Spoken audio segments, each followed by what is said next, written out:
Good afternoon and welcome to Global Assembly and Packaging live show at Apex Expo in sunny Anaheim, California. My name is Viktoria Rawinski and today I invite you to join me to a panel discussion on an exciting topic of conformal coating, PCB protection or sarcophagus. The breathtaking pace of development in all areas of electronics development does not stop at protective coating. Yesterday's innovations are today's history. And today's electronics assemblies are able to withstand the harshest environments. Conformal coating keeps pace, but the hidden risks underneath the beautiful shiny surface remain the same. I would like to discuss with experts from the industry what trends do they see in the current development of conformal coating and what risk factors require attention to ensure that PCB protection does not become a sarcophagus. And my guests today are Mike Conrad, entrepreneur, author, podcast host of Reliability Matters podcast and CEO of Aqueous Technologies.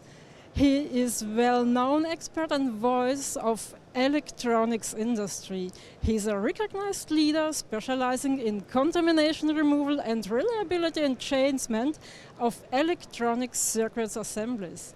And with more than 4 decades of experience, Mike has been at the forefront of addressing challenges related to the reliability of electronics. And he's also a member of the Global Board of Directors and Vice President of Communications at SMTA. Welcome, Mike, and thank you for being my guest today.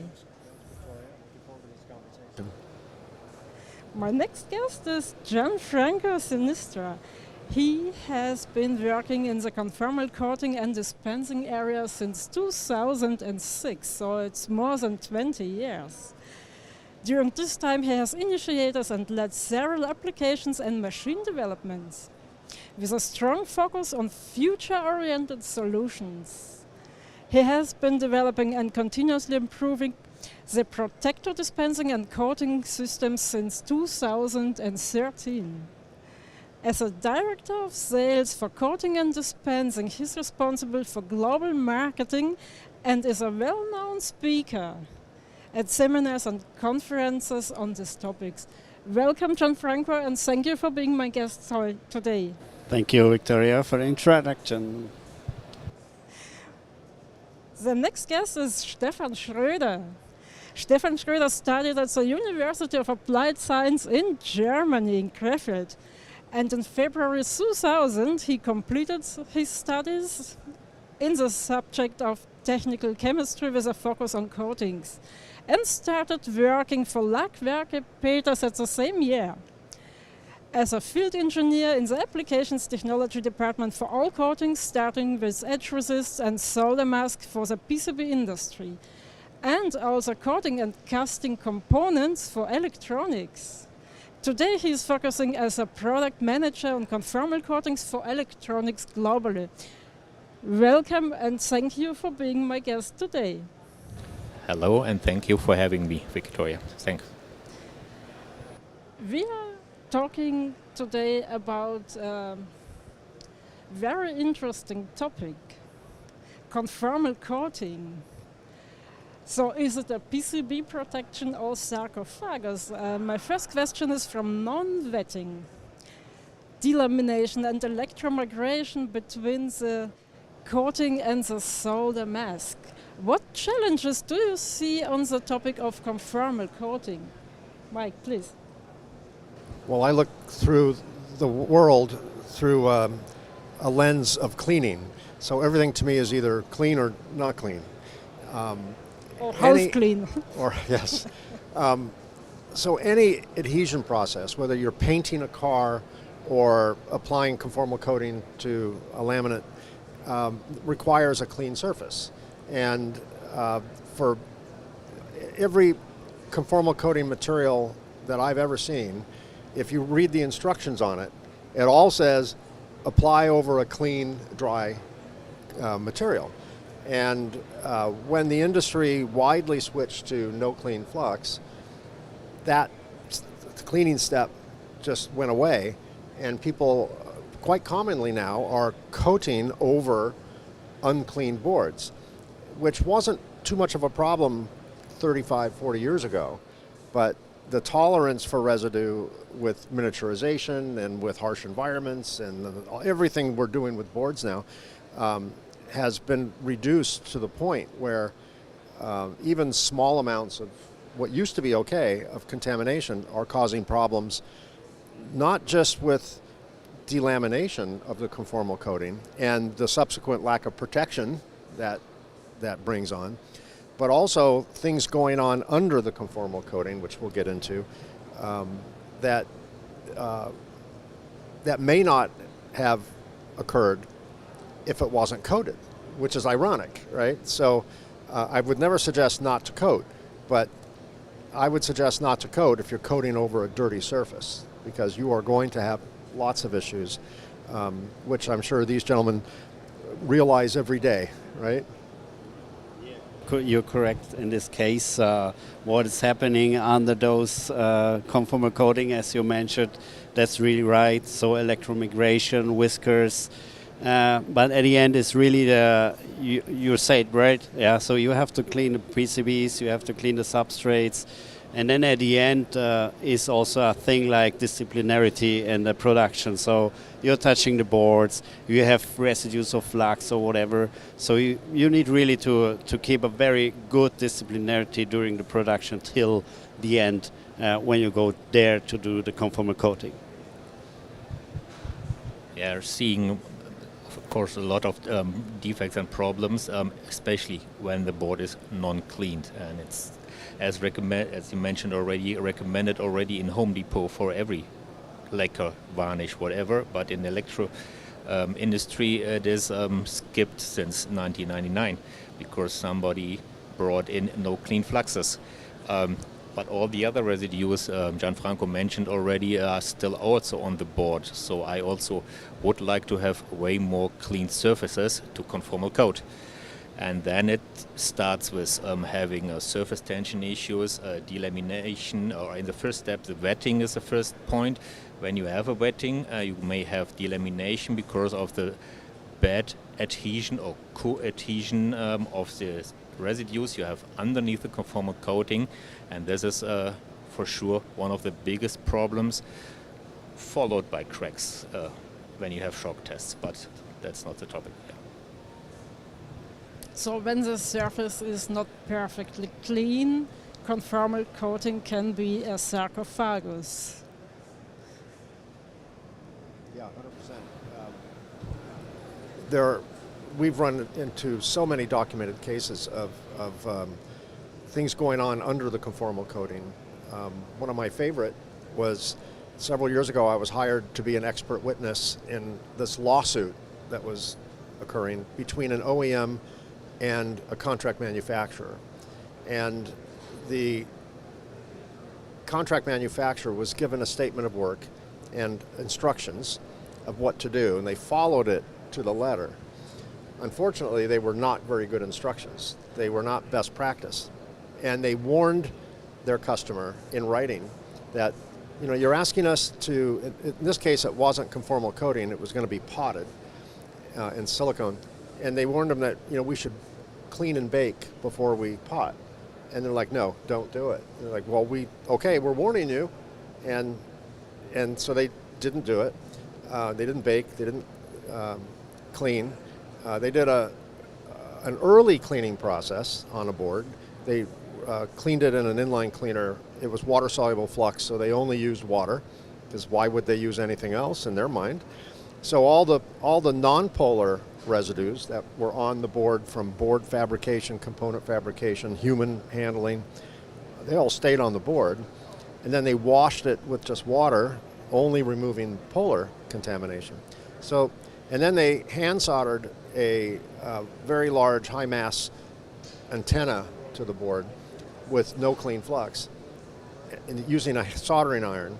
So they covered the component with flux, liquid flux, and then they put the solder to limited number of areas, so the flux never got activated.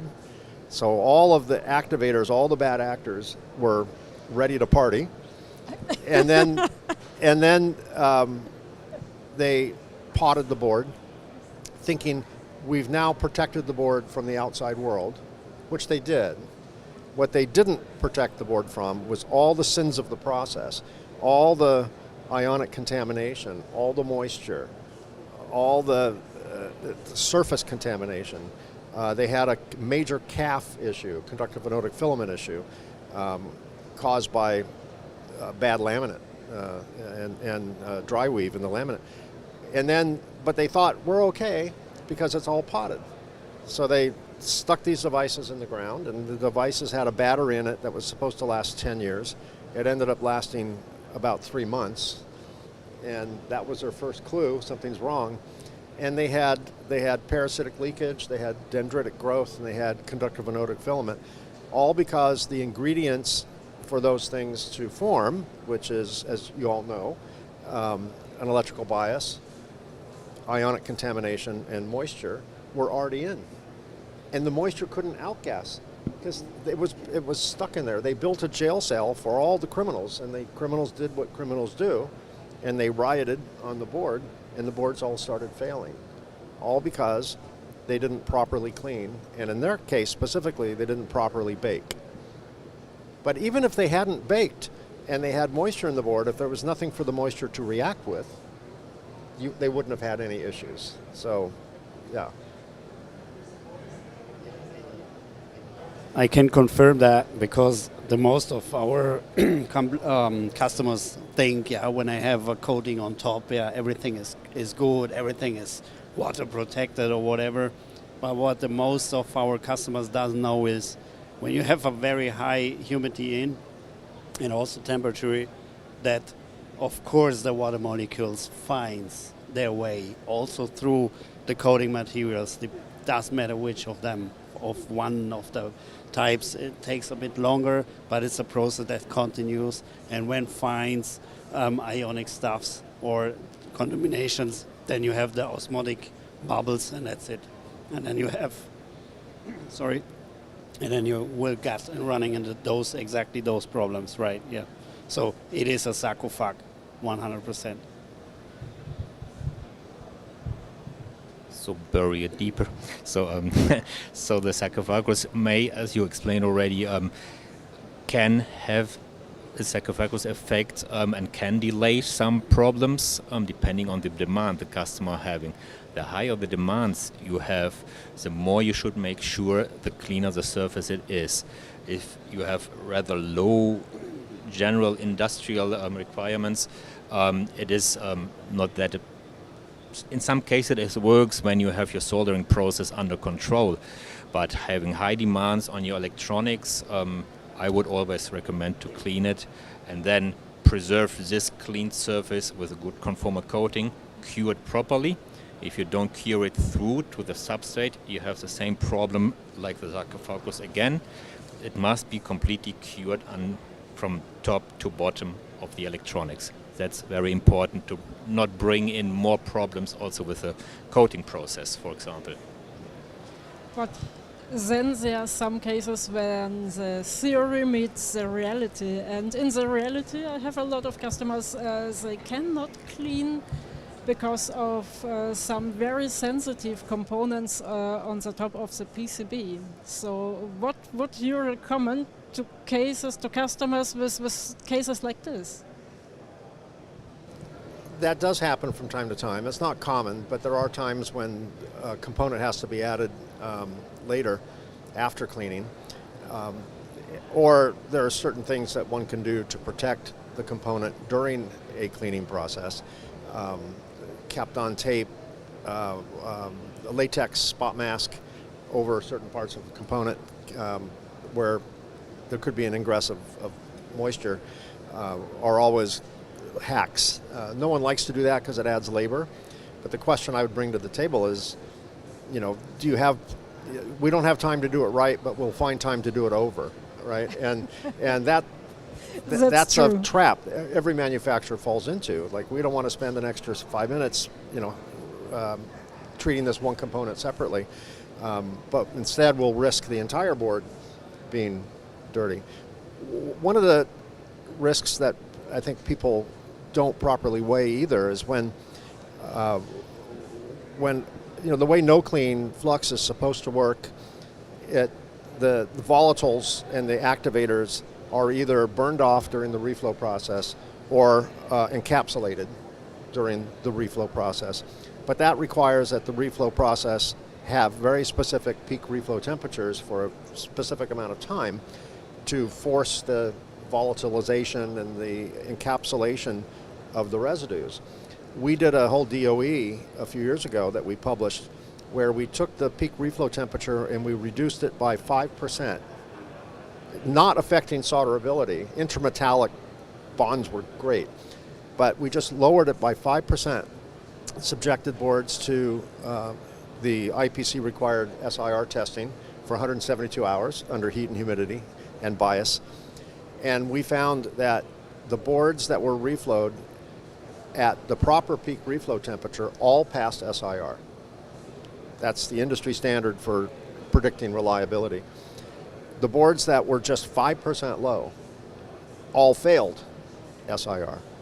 And so one might do a golden board example and say, hey, we don't need to clean because look, SIR, results were great. So they now start shipping all these boards without cleaning based on the experience of that one golden board. And you can't really duplicate one golden board in one beautiful oven, how it's going to react when there's 72 boards in that oven. And we can get process drift. Maintenance schedules can create drifts in process. Even 5% is not bad normally, but in this case it was a difference between boards failing and boards passing. So had the boards been cleaned, then even with a 5% drift, which would be catastrophic if not cleaned, you're cleaning it anyway. So cleaning not only adds reliability, but it widens your reflow process window to there are limits obviously, but it does widen the process window as well, and not because you're not relying on that chemical reaction only to clean the board. You're actually physically cleaning the board. At the end is check your previous process. Yeah, how easy clean you can do it. However, it is difficult. But on the other side, what we see is more and more also to think about reflowing with formic acid. Yeah, to reduce extremely the flux residues. This is one of the other things that you should consider if you have stuff like that. As I said also in the previous way, check that your disciplinarity of all your employees are like this, that you have to consider that, okay, we cannot clean this board, so please take it really carefully with it. And on the other side, you don't have to code everything on the board. Sometimes it's think more selective. Yeah, it's not necessary that you blind code everything and you think, okay, now it's nice. Think more selective. Where are really the critical parts that I need to code at the end? And then you can really go in a good way, in a good step forward to say, okay, I cannot clean, but I have good solutions for that. No.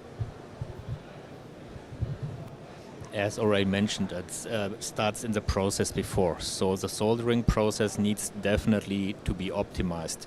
So use only as much solder material, flux or paste as you need. Don't bring in more. If you have minor assemblies, free open solder pads, don't use the same screen for that to bring in more residues as necessary. Try to optimize the temperature profile and the soldering profile if possible. I know everybody needs to run compromises, having more than one project in his factory, of course, and using compromises for the peak temperatures in their solder. If you have the potential possibility as high, burn it off, all the residues as much possible. Another potential more symbol is accepted in the industry. It's not a cleaning process, but some at least activate the surface with plasma, and then you have a better wetting in the first step. It's not a cleaning process. You don't remove any residues with that, but you change the surface appearance, and in many cases it helps. I have a very special question for you, Stefan. Are there differences between different types of conformal coatings or conformal coating materials? Which one is optimal for which application? Oh, yeah, we have a big tree of different conformal coatings, and we are not the only company having a very big tree of different conformal coatings. Without going into too many details regarding our topic today, the big difference is you have solvent-based materials and you have solvent-free materials. So the solvent-based materials, they go over the residues as a cover. If this cover then is a little bit more brittle compared to a synthetic rubber, a silicone or an acrylic, then we are more facing the delaminations and or the cracks if you have residues underneath. Typical for UVs, for example.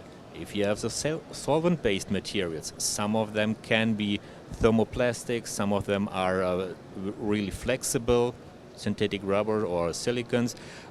They can also dissolve a little bit of this residue, put something in the matrix of the coating, and can help to delay issues, prolong lifetime, or even solve it as long as the sarcophagus is closed and buried deep enough, and the demands are not very high on that. Then it could be in some cases a way, but these difference you can see, especially when you see different solvents on the board. That gives you different compatibilities with the different residues you may have on the board. And I think you can state that also having different residues on the board, it requires different cleaning processes.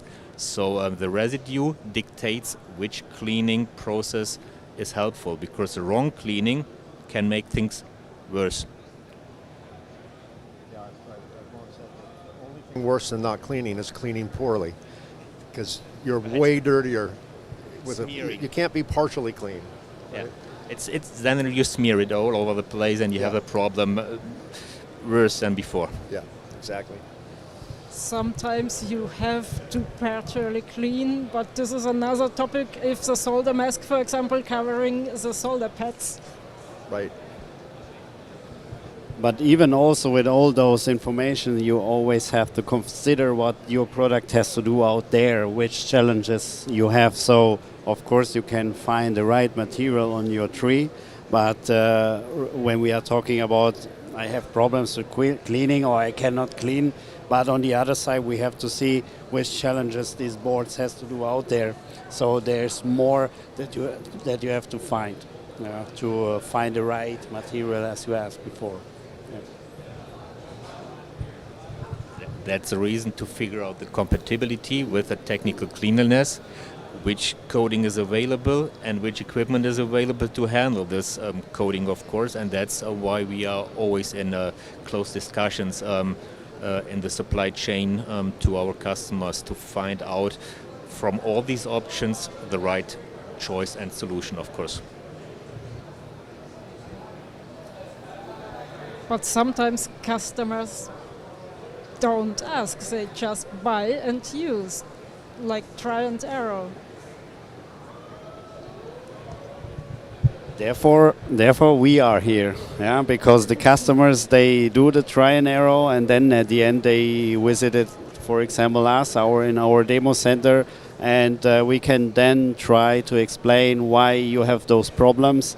We are getting extremely deep in contact also with our guys like Peters to find out why they have the problems, and always at the end you can convince the customer to change and to understand, because then he understands, and it's also a thing of how many minutes you want to spend with all the try and errors, or if you have some good specialists that can give you the information. And then, as we say, it's not only a manufacture of machine, it's a complete process and complete solutions with our guys from cleaning processes till the material process, and at the end the customer is satisfied. So yeah. Yeah, and IPC has, as part of J Standard 001J in Section 8, talks all about how to establish how clean is clean enough. And it's an interesting standard. They don't give you a number. They have you run some experiments using test coupons, and then determine what the number would be for that type of board, with that type of material, with that type of flux, with component set, etc. And it's a very objective test, where formerly it was a subjective test. And if one goes through that process, they will very quickly learn what is clean for them. And if they follow the spirit and the letter of the standard, they will not have whether they clean or not, they will not have a reliability issue related to contamination in the future. You and I will be out of jobs, right? So don't take this seriously. Right. Don't listen to me. But no, but whether they clean or not, the process to meet the standard involves testing the board under harsh conditions. And if it can last there, the idea is it will also last in the field. So, cleaning may or may not be necessary. But even if it's proven to be not necessary, it's still valuable, because you do want the materials to adhere properly to do their job. All conformal coatings, or most conformal coatings, are permeable. They will allow small amounts of moisture to permeate through, not enough on its own to create a short. But if moisture permeates through conformal coating and there's something for that moisture to react with because it wasn't ever cleaned, then that might trigger some undercoating dendritic growth and leakage events, which I've seen happen, many times.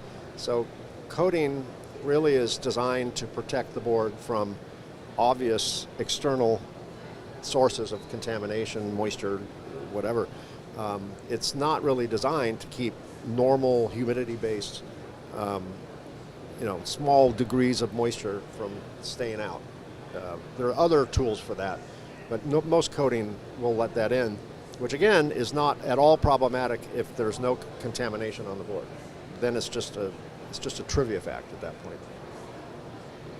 Since Apex hosting the IPC, and I'm going back after that discussion to the IPC committee meetings, they try at least to give you guidance about that. And finally, it is all about what demands do you have.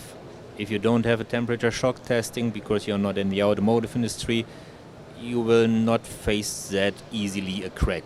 If you have other requirements, it may work in a different way.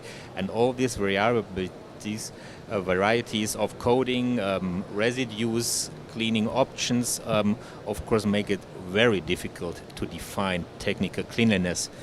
But we try. So don't let dendrites celebrate a party underneath a beautiful shiny conformal coating surface. Yeah, right. That's the idea, to avoid that. Thank you for being my guests here today. I really enjoyed this interesting discussion. Thank you. Thanks, Viktoria. Thank you for having us. Thank you, fellas. Thank you.